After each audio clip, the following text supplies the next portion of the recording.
RCM. तो एक PPT के माध्यम से मैं कुछ चंद बातें आप लोग को बताना चाहूंगी कि आखिर क्यों हमारे जीवन में आरसीएम की जरूरत है। मैम स्क्रीन शेयर हो जाए तो बताइएगा प्लीज।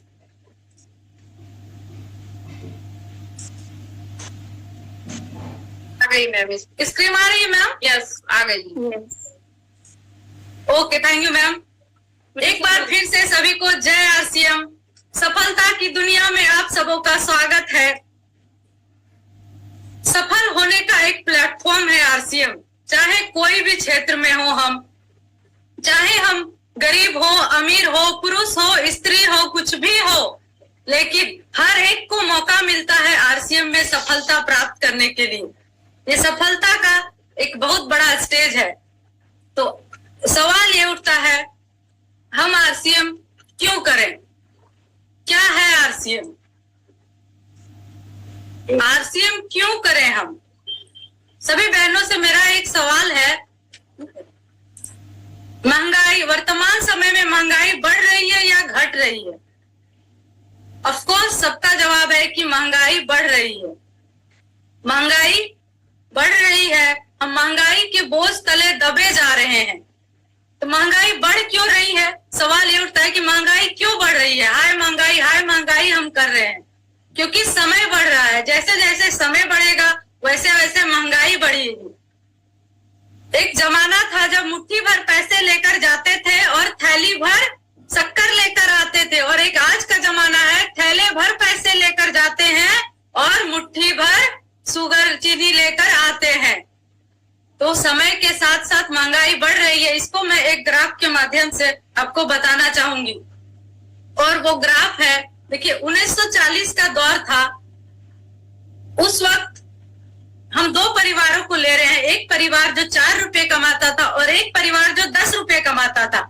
1940 के दौर में जो परिवार 4 रुपए कमा रहा था वो जीवन को बस जी रहा था, काट रहा था, अपनी निजी जरूरतों को पूरा कर रहा था, अपने शौक अपनी इच्छाओं को मार रहा था। और वहीं अगर हम दूसरे परिवार को देखें जो 10 रुपए महीने की इनकम ले रहा था, वो जिंदगी को बेहतर तरीके से जी रहा था, अपनी शौक अपनी इच्छाओं को भी पूरा कर रहा था। लेकिन ये समय यहाँ रुकता नहीं है, ये समय अपनी गति से बढ़ते रहता है। और 40 के बाद तो 1960 का दौर आता है। तो उस वक्त हम देखते हैं जो परिवार 40 रुपए कमा रहा है वो भी अपनी जिंदगी को बस गुजर बसर कर रहा है, वो भी अपनी जिंदगी को काट ही रहा है, क्योंकि समय के साथ महंगाई बढ़ रही है। महंगाई क्यों बढ़ रही है? क्योंकि हमारी जरूरतें बढ़ रही है समय के साथ। एक वक्त था जब बिना फोन का भी चल जाया करता था, लेकिन जैसे जैसे समय बढ़ता गया फोन का समय आया और हम फोन में रिचार्ज का भी तो खर्चा बढ़ते जा रहा है। तो इसी तरह 1960 के बाद 1980 का दौर आता है।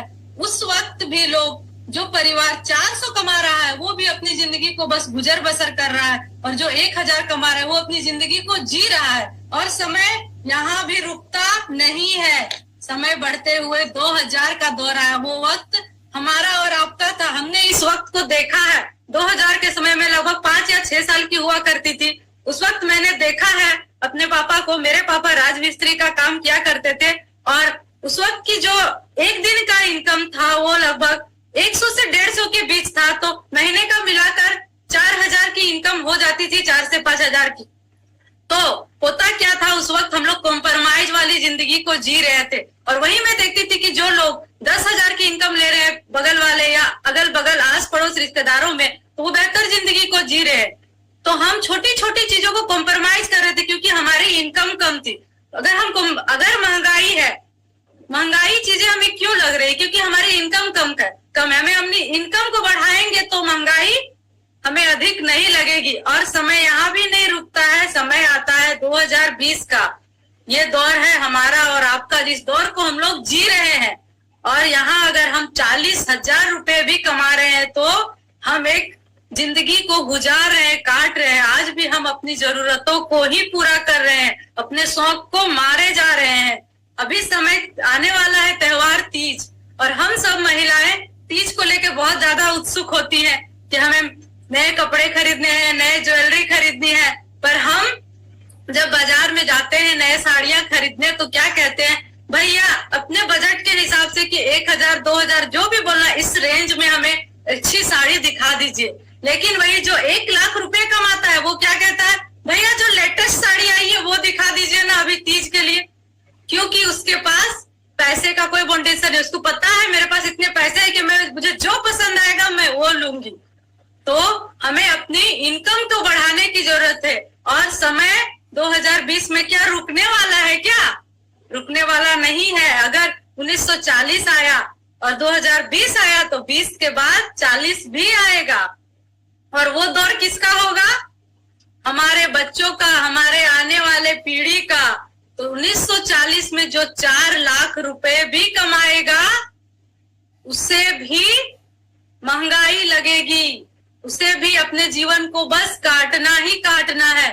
क्योंकि अगर हम देखें 1940-1980 के समय अगर हम बाजार में सामान सब्जी खरीदने जाते थे तो होता क्या था कि अगर हम गोभी खरीदने गए तो गोभी, उस वक्त गोभी की रेट क्या हुआ करती थी, 4 रुपए किलो, 10 रुपए किलो, 15 रुपए किलो। टमाटर की रेट 6 रुपए किलो। लेकिन अगर आज हम सब्जी खरीदने जाते हैं तो देखते हैं कि 60 रुपए के नीचे एक भी सब्जी नहीं मिलती। तो क्या गारंटी है कि 1940 आते आते सब्जियां 100 के किलो में नहीं बिकेगी, 200-400 रुपए के किलो में। तो क्या बेहतर जिंदगी चाहते हैं कि हमारा आने वाला जो पीढ़ी है वो गरीबी की जिंदगी को ना काटे, एक अच्छी इनकम ले। तो आप ही बताइए, आप ही बताओ कौन सा काम है जो 2040 तक 4 लाख से 10 लाख तक की इनकम दे सकता है। आपकी नजर में है वैसा कोई काम? तो हम लोग करते क्या है, हम लोग मुख्य रूप से 3 प्रकार के काम करते हैं। पहला, किसानी करते हैं। तो क्या खेती करके हम 4 लाख से 10 लाख की इनकम ले सकते हैं क्या? तो जवाब बिल्कुल है कि नहीं, हम लोग इतनी इस खेती करके नहीं ले सकते। और दूसरा काम हमारे बीच आता है जॉब, चाहे गवर्नमेंट जॉब हो या प्राइवेट जॉब हो, करके हम 4 लाख से 10 लाख तक की इनकम तो नहीं ले सकते। तीसरा हमारे पास आता है बिजनेस। यस, अगर हम चाहें तो बिजनेस से इतनी इनकम ले सकते हैं, लेकिन हमें यहाँ पूंजी लगाने की जरूरत है। हमें पूंजी लगाना पड़े, और वो पूंजी हजारों में नहीं होगी बहनों, वो पूंजी हमें लाखों करोड़ों में लगानी होगी, तभी हम इतनी ज्यादा इनकम को ले सकते हैं। तो क्या गारंटी है कि हम पूंजी लगाएंगे तो वो पूंजी हमें वापस आएगा ही आएगा? और वो पूंजी आखिर आएगा कहाँ से? वो पूंजी आने के लिए हमें पास तो उतने पैसे है नहीं कि हम लाखों करोड़ों की पूंजी लगा दें। ना हमारे पूर्वजों ने हमें उतना दे के गया है या कोई ऐसा सिस्टम दिया है कि पैसे आ रहे हैं। तो हमारे पास एक ही ऑप्शन बचता है, इस तरह हम पूंजी ना लगा सकते हैं, ना इस तरह तीनों कामों से हम उतने पैसे कमा सकते हैं। और इस कामों की समानता ये है कि हम जब तक समय देंगे तब तक पैसे आएगी। अगर हम खेती करेंगे तो पैसे आएगी, अगर हम जॉब करेंगे तो पैसे आएगी, अगर जॉब पे जाएंगे तभी पैसे आएगी। अगर हम अपना समय ना दे तो पैसा भी नहीं आएगा। अगर हम जॉब पे ना जाएं तो पैसा नहीं आएगा। अगर हम अपने बिजनेस का शटर 2 दिन डाउन कर दे, 2 दिन किसी कारणवश अगर हम नहीं जा पाए तो हमारा पैसा आएगा क्या? नहीं आएगा पैसा। तो एक समय बाद बुढ़ापे के समय में क्या होता है, ना हमारे पैसा बचता है, ना स्वास्थ्य रहता है, और ना ही कोई सुरक्षा रहती है, ना ही कोई सिक्योरिटी रहती है, ना पैसा रहता है। मतलब हम बूढ़े हो चुके हैं, हमारा शरीर असमर्थ हो चुका है काम करने में, ना हम जॉब से रिटायर हो चुके होते हैं। और अगर हम बिजनेस कर रहे होते हैं तो हम बिजनेस करने की हालत में नहीं होते क्योंकि हमारा शरीर समर्थ नहीं है। तो ऐसी स्थिति में हमारे पास पैसे नहीं बचते, क्योंकि जो भी जवानी के समय में हमने पैसे कमाए थे वो पैसे हम अपने बच्चों के भविष्य बनाने में लगा दिए हैं। तो क्या हमारे पास कुछ भी नहीं बचता, और ना ही स्वस्थ बचता है। जैसे जैसे हम बूढ़े हो जाते हैं हम धीरे धीरे अस्वस्थ हो जाते हैं और हॉस्पिटल का बिल बढ़ता ही जाता है। और ना ही कोई सिक्योरिटी है हमारे पास, कोई अच्छा सिस्टम नहीं है जिसके जरिए हमारे पास पैसा आएगा। हाँ, सरकार हमें पेंशन देती है, वृद्धा पेंशन, पर क्या उस पैसे से हमारी जरूरतें पूरी हो सकती है क्या? बिल्कुल नहीं हो सकती। तो इस तरह हमें आरसीएम को करने की जरूरत है, क्योंकि एक ऐसा सिस्टम है जिसके जरिए हमें सिक्योरिटी मिलती है। काम करो या ना करो पैसे आते रहेंगे। तो आगे हम लोग बात करेंगे आरसीएम क्या है। क्या है आरसीएम? आरसीएम एक परिवर्तन है, और परिवर्तन संसार का नियम है। जब जब जरूरत पड़ी है परिवर्तन तब तब आया है धरती पे। परिवर्तन, अगर हम बात करें पहले जमाने की, तब मुद्रा नहीं हुआ करती थी, पैसे नहीं हुआ करती थी, तो लोग वस्तु के बदले वस्तु देते थे। जैसे किसी के पास दाल दाल है, किसी के पास चावल है, और अगर किसी को दाल की जरूरत है, किसी को चावल की जरूरत है, तो वस्तुओं को एक्सचेंज कर लेते थे। उसको दाल दे देते थे, उसको चावल लेते थे, उस तरह एक्सचेंज प्रणाली चलती थी। और जब अपनी सुविधा के अनुसार लोगों ने पैसों का निर्माण किया कि पैसे रहेंगे तो हम आसानी से सामान को खरीद सकते हैं। तो आज हम बात करेंगे परंपरागत बाजार प्रणाली, हमारे पास ट्रेडिशनल मार्केटिंग सिस्टम, जिसको हमारे पूर्वज इस बाजार व्यवस्था से खरीदारी करते आ रहे हैं। हमारे पूर्व और आज भी 90% लोग इस सिस्टम से खरीदारी कर रहे हैं। और इस सिस्टम में खरीदारी करने के लिए क्या होता है, एक फैक्ट्री होती है। तो क्या फैक्ट्री डायरेक्ट हमारे तक सामान पहुंचाती है क्या? बिल्कुल नहीं। फैक्ट्री एक सिस्टम के जरिए हमारे बीच सामान आता है। एक फैक्ट्री होती है, फैक्ट्री सीएनएफ एजेंट को सामान देती है, सीएनएफ एजेंट डिस्ट्रीब्यूटर को देती है, डिस्ट्रीब्यूटर होलसेलर को, होलसेलर रिटेलर को, और कस्टमर रिटेलर के पास जाकर सामान को लेती है। तो क्या हम यहाँ फैक्ट्री सामान बना रही है तो कस्टमर को पता कैसे चलेगा? पता चलने के लिए होता है एडवर्टाइज। उस एडवर्टाइज के माध्यम से हम जानते हैं कि क्या प्रोडक्ट बन रहा है। एडवर्टाइज होता है कि लक्स साबुन आ गया है, हमारे पेस्ट आ गया है जो हमारे दांतों को, हमारे मसूड़ों को मजबूत बनाए। इस तरह के एडवर्टाइजमेंट देख करके हम सामान को खरीदते हैं। और यहाँ भी हम क्या करते हैं, 10,000 सामान को खरीद के लिए पैसे इन्वेस्ट करते हैं, और कंपनी के पास जो पहुंचती है वो 5,000 50% पहुंचती है, क्योंकि कंपनी की लागत 50% ही है। बाकी का जो 50% है वो इन बिचौलियों के बीच, बीच वालों के बीच बांट दिए जाते हैं। तो क्या गारंटी है कि हमारे बीच शुद्ध प्रोडक्ट आता है? क्योंकि बीच में इतने सारे लोग हैं, बिचौलिए लोग हैं। फैक्ट्री तो शुद्ध प्रोडक्ट बनाती है और कस्टमर को भी शुद्ध प्रोडक्ट चाहिए, लेकिन बीच में जो लोग हैं वो हमारे तक आते आते प्रोडक्ट में मिलावट हो जाती है, और ना ही हमें कोई पक्का बिल दिया जाता है, और साथ ही साथ हमें रेट बार्गिन भी होता है। हर जगह हमें अलग अलग कीमत में मिलती है सामान।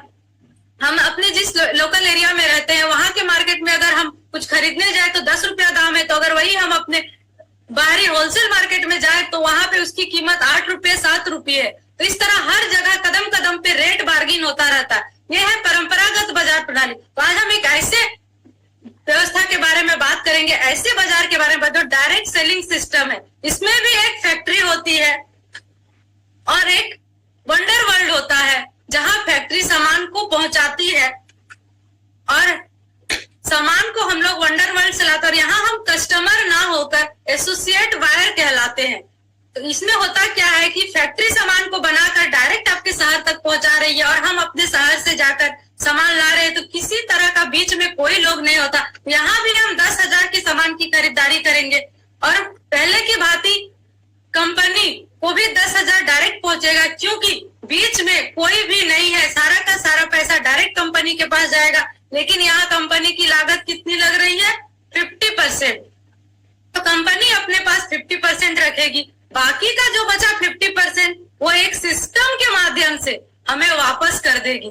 तो है ना ये खूबसूरती इस बिजनेस की, कि अगर हम नमक तेल भी खा रहे हैं तो हमारे पास पैसे आ रहे हैं, अगर हम साबुन भी लगा रहे हैं, नहा भी रहे हैं, तो भी हमारे पास पैसे आ रहे हैं।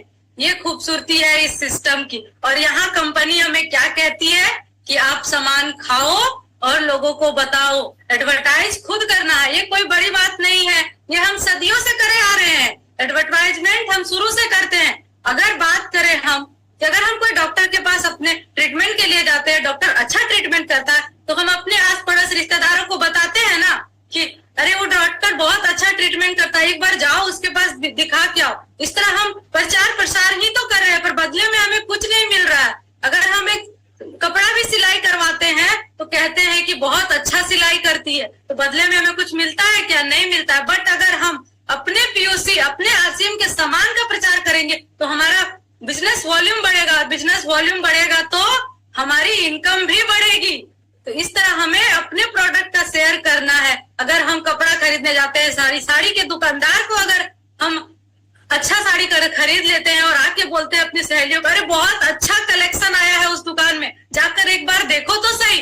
पर क्या वो ग्राहक हमें कुछ देता है? उसका कस्टमर अगर हम बढ़ाते हैं तो कुछ भी नहीं। लेकिन हमें यहाँ मिलती है अगर हम अपना दुकान में अपनी कस्टमर को बढ़ाते हैं। तो ये खूबसूरती है इस सिस्टम की। तो क्यों बहनों, हमें इस सिस्टम से खरीदारी करनी चाहिए ना, बिल्कुल करनी चाहिए, क्योंकि यहाँ पैसा हमें आता है का सामान खाने से। तो ये है RCM system, direct selling system. तो अब हम बात करेंगे आरसीएम कैसे करें। सवाल ये उठता है कि आरसीएम कैसे करें। सफल अपलाइन के संपर्क में रहना है, सबसे बड़ी चीज है अपलाइन। अगर हम किसी भी क्षेत्र में कामयाब होना चाहते हैं तो किसी भी कामयाबी के लिए उसके पीछे एक गुरु का हाथ होता है, और हमारे जीवन में गुरु का होना बहुत जरूरी है, और इस सिस्टम में वो गुरु कहलाते हैं अपलाइन।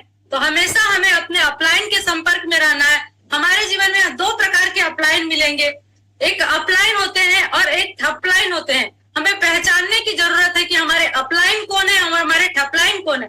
जो हमारे सही अपलाइन होंगे वो हमेशा एक्टिव होंगे, ग्रोइंग होंगे, ग्रोथ के मूड पे होंगे और हमेशा सही परामर्श देंगे। तो एक बात छोटी सी मैं कहना चाहूंगी, महाभारत में युद्ध हुआ था कौरव और पांडवों के बीच।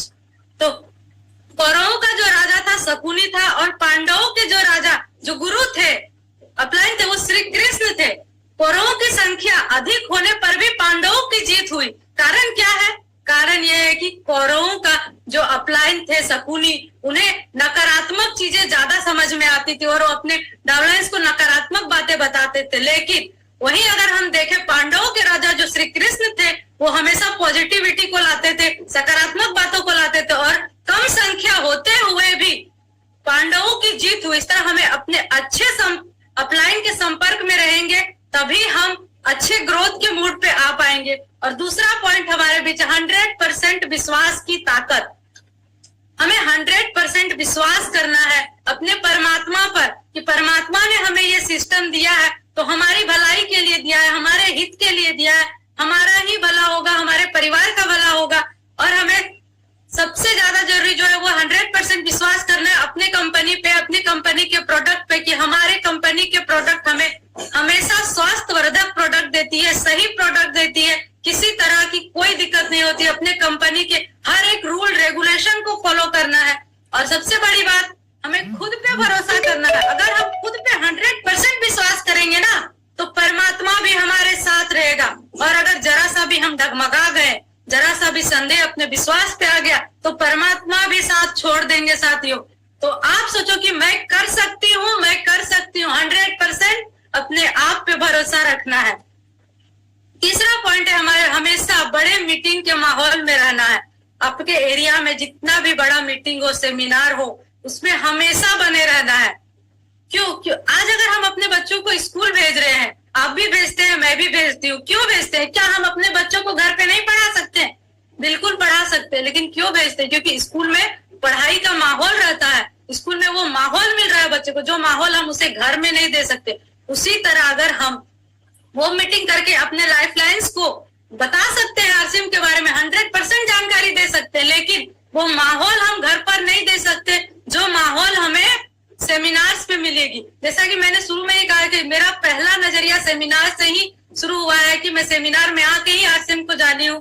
तो मैं कह सकती हूँ कि सेमिनार से ही हमें पॉजिटिविटी आएगी, और सेमिनार में जाने से ही हर एक चीज के इस माहौल में रहेंगे तभी हमें पता चलेगा कि इस सिस्टम की खूबसूरती क्या है, कि कितना खूबसूरत सिस्टम है जो हर जन जन को आगे बढ़ाने के लिए तैयार है। तो हमेशा हर मीटिंग, हर सेमिनार में जुड़े, अपने लोकल एरिया में, और खुद भी जाए और अपने साथ अपने लाइफ लाइन्स को भी लेकर जाना है। चौथा पॉइंट है होम मीटिंग। होम मीटिंग हमेशा करनी चाहिए, क्योंकि इस बिजनेस का जो नींव है, जो बुनियाद है, वो है होम मीटिंग। आज तक जितने भी धुरंधर लीडर बने हैं, जो भी आज हमारे बड़े बड़े लीडर है, मुकेश पठारी सर है, डायमंड सुरेंद्र वत्स सर है, जो भी है, उन्होंने आज अगर यहाँ तक पहुंचे हैं तो उनका सबसे पहला काम था वो था होम मीटिंग। उन्होंने होम मीटिंग से ही आज वो डायमंड तक पहुंचे। तो अगर डायमंड तक पहुंचना है तो हर एक दिन कम से कम 2 से 4 होम मीटिंग करना जरूरी है।